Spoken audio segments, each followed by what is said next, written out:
Toll road operator Transurban has turned around its fortunes. Last year's loss is now a net profit of $60 million, largely down to the paying motorist. Here's Francis Bell. Traffic volumes are up on most of Transurban's toll roads in Sydney and Melbourne, and the accompanying boost in revenue has helped deliver a profit result slightly higher than expectations. I think these results show that there's significant value in this company and there's good growth prospects coming forward. The group has posted a full-year net profit of almost $60 million, a big turnaround from last year's loss of $16.1 million. The more reliable indicator of the toll road operator's performance, its proportional underlying gross earnings, grew more than 13% to nearly $630 million. That's the third consecutive year of double-digit EBITDA growth, so notwithstanding the global financial crisis, we've delivered on that.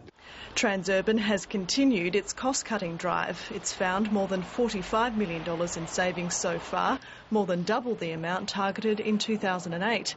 Costs have even been slashed on the Lane Cove tunnel, which Transurban only officially acquired on Monday. One of the surprises today was the fact that they've reduced the cost within Lane Cove by $8.5 million on day one. That was something that we expected to see over the first year or two, not day one. Perhaps a bigger surprise was the resignation of Chairman David Ryan. He'll immediately be replaced by Transurban board member and former KPMG Chief Executive Lindsay Maxted.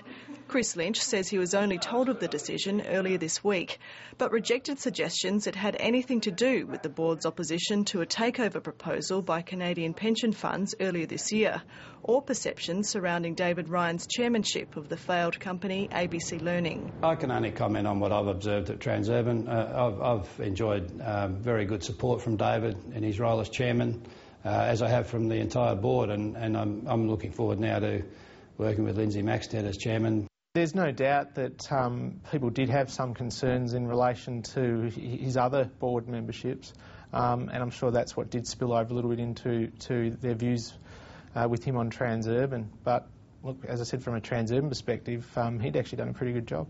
Two of the three companies involved in the failed takeover bid for Transurban remain on the group's shareholder register, and Chris Lynch appears keen to mend bridges. I think obviously there was some tension in the process. It's always going to be that way. We've enjoyed very good relationships with them in the past. We're ambitious about being able to rebuild to that position in the future. There's been quite a lot of dialogue in the meantime. It certainly worked in Transurban's favour, holding out or not accepting it, because clearly the group was performing a lot better than everyone had thought when they first turned up.